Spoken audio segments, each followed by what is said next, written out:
So we are delighted to have our eminent panelists, and I would love to introduce them to you all. So we have Christine, she's the co-founder of Weir Architects. We have Dr. Pradeep, he's a dental surgeon, marathoner and an avid weight trainer and also a nutritionist. We have Manisha, she's the senior associate and creative design head of Urbanscape. We have Priyanka, she's the co-founder of 42mm Architecture. We have Ruby Singh, she's the principal interior director of Archihives, and Gagan Kaur, who is the ex-director and principal architect of Archihives. So the question for you is, smart kitchens are trending, and how do you think smart appliances can integrate into the smart kitchens? Yes, see these days smart kitchens are very much in because every lady wants very quick cooking and the smart way also.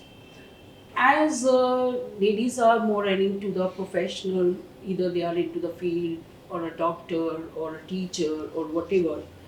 But see, the kitchens are also in demand. So everyone want kitchen should be functional, practical, and to the point. So as a lady, she always want smart kitchens to cut her time also.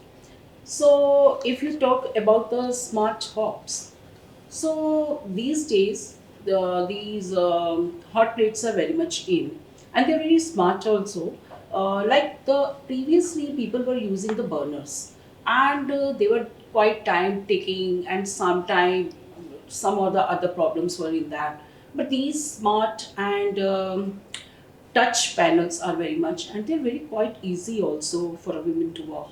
If we talk about the previous type ovens and compare the previous type ovens with the smart steam ovens, there is a huge difference because the ladies are very smart in these days about their cooking also. They're very conscious about their cake baking or other baking, and people are diet conscious also.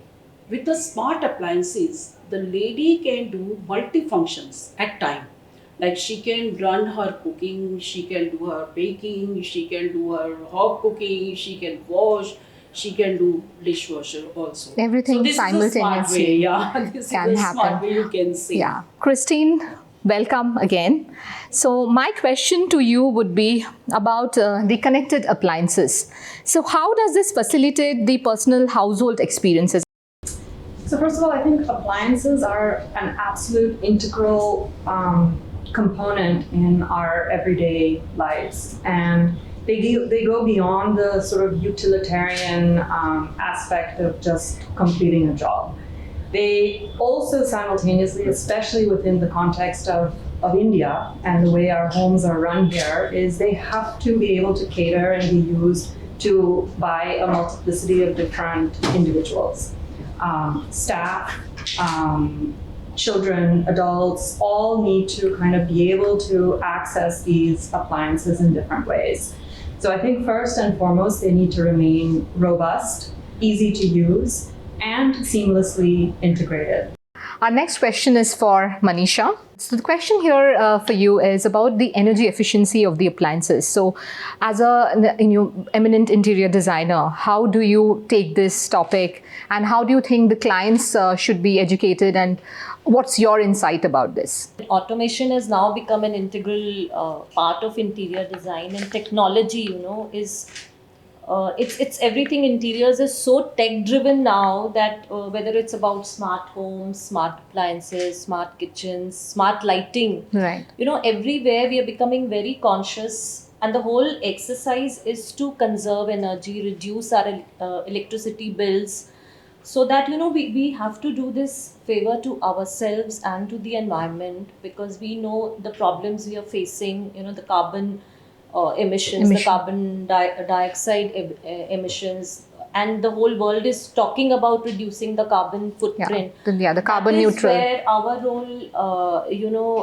comes in. That how we have to educate our clients. What are the emerging trends in the kitchens, and what is the kind of color or texture, or even whatever according to you is the trending thing right now? with all the gourmet cooking, a lot of home chefs coming into play, we're using our kitchens in a completely different manner. So I think more than the interiors, just the look and feel of the kitchen, what has changed is the whole perspective towards our kitchen. Initially kitchen used to be just a simple container just to store stuff. It was all just about the cabinetry and maximizing the countertop. But it's more now, because of like we all are spending a little more time at home, cooking all these dishes which are even better than what we eat outside. So I feel how we are looking at our kitchen is more of an indulgence now. Right, so only it's not just staff driven anymore. The lady of the house, even the men in the house, even the kids, everybody's coming along and cooking stuff. So with this kitchen planning, the island cooking is coming back in a big way, because now it's not the staff who's cooking and you just put the staff facing the wall. So it's the lady of the house cooking. So she needs to know what she's looking at while she's cooking, how she's interacting with the people she's cooking for. So I think the big game changer for me in this island cooking is the venting cooktop that Siemens has come up with. So because that really gives me the flexibility how I'm integrating my island in the kitchen. So now we would come to Gagan. So Gagan, as we have known, and we know that you've been an avid baker and you're really passionate about baking, and you use Siemens appliances to do it. So how we would just like you to share your personal experience on baking in Siemens ovens. So basically, I started baking when pandemic happened, because we all had lack of staff. No one had staff. I think a lot of people have done that. So I developed a passion for baking, and that too healthy baking. I've been quite indulgent in sweets also. So to cut down on calories, I've been into a lot of healthy baking, like millet cakes and all. So with Siemens, I do not have to worry about burning my cakes or burning my breads. I just have to go and choose an option, and it's all preset, and I get a very nice fluffy baked stuff. And even the cleaning option is really easy, because it's got self-cleaning system. So I similarly have to just choose from the menu that I want to clean it, and it's automatically done. So I do not need a separate house staff or any separate help to do that part for me. So it's like self-cleaning, and it's pretty helpful. So great, we have had a very insightful discussion till now. So now something very interesting about redoing kitchens, or people who are renovating their kitchens in a new house or even in an old house, whatever it could be. So what would be the few key tips that, as the stalwarts architects and interior designers of the industry, that you would like to give our viewers? So for redoing kitchen, they can always opt for the smart appliances. First of all, they should replace their old appliances with the new appliances, which is important.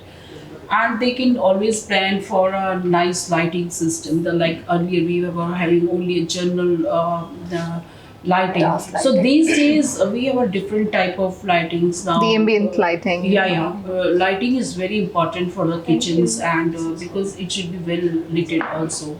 And like in a one track only, you get 3-4 type of lighting these days is available. You can go for a magnetic light, you can go for drop light, you can go for your focus light. So one problem that I have seen the clients mostly face, and they're very concerned about, is the carcass. Yes. Before we even go to the smart appliances.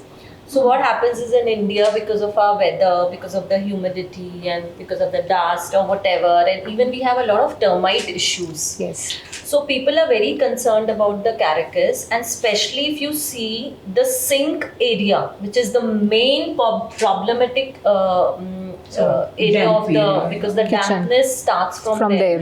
So when somebody is redoing their kitchen, I feel when they're coordinating with their kitchen person, you have to be very sure about the material of the carcass that you're choosing. Steel is a very good option, steel carcass. and if you can afford it, like there are a lot of brands who are doing steel carcasses or even high density boards which are really anti-termite Steel and boards. waterproof. Waterproof. So one should pay proper attention to the washing area, the sink area, and the carcass. I think that I'd like to zoom out a little bit more, because I think so often when these projects get conceived, whether it's with a builder or a client just wants to maximize built up area, the kitchen still invariably gets placed in slightly non-ideal physical locations within the plot. And I think it's unfortunate, because a kitchen needs not only natural ventilation, but needs a tremendous amount of natural light. You need to be willing from the get-go to give up floor space for your kitchen. Coming back to the construction of the ventilation system, what you said, you should have one door facing outside and one door inside, so that the ventilation process stays cool. Not many high-rises or even bungalows will have that kind of construction. Cross ventilation. So in that case, how do we proceed? So we have to make do with light wells, large windows, and aligning a kitchen door with potentially then another window that is in the dining area. So you can open through that kind of cross ventilation. You can begin to make the most of spaces that otherwise don't have exact access to the exterior. The key is to have large openings. And to be willing to then have fewer bedrooms or slightly smaller living rooms. I mean, that's the give and take, right? I mean, you have to say, well, what To balance it out. If I can't have everything because my space is not infinite, what do I cut back on? So that, what are my priorities? Is my priority the kitchen? If my priority is the kitchen because it needs to feed 10 people and house 5 to 10 people at different times, then maybe my bedroom needs to be a little bit smaller because I actually don't spend that much time in my bedroom. I mean, every circumstance is different, but I think it is a question of expansion and contraction. And I think this is where maybe the builder market has created a negative impact on our built environment, because they have a formula that they're constantly churning out in terms of this 4-bedroom, whatever. Whereas us as architects may be able to adjust that based on individual needs. The challenge is everyone wants a 4-bedroom because that's what the neighbors have. So And that's how usually the builder puts it on the market: 3-bedroom or 4-bedroom Also, stuff. actually, we have little restriction while designing any residence, because we can place kitchen only in 2 directions. That's thanks to Vastu. Most of the clients want Vastu in the houses. So either southeast or northwest. So we do not get that kind of Flexibility to at times, design.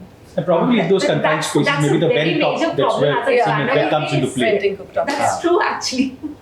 So my suggestion, if anybody is looking to redo their kitchen, is that not to overload the set of requirements in terms of the counter space or the cabinetry, because at the end of the day, it also causes some level of visual fatigue, right? So certain elements, if they could add like a herb wall or just a blackboard where kids can write their favorite dishes or menu. To break the monotony. To break the monotony. So treat kitchen also as a lifestyle space rather than just something which is governed by the staff.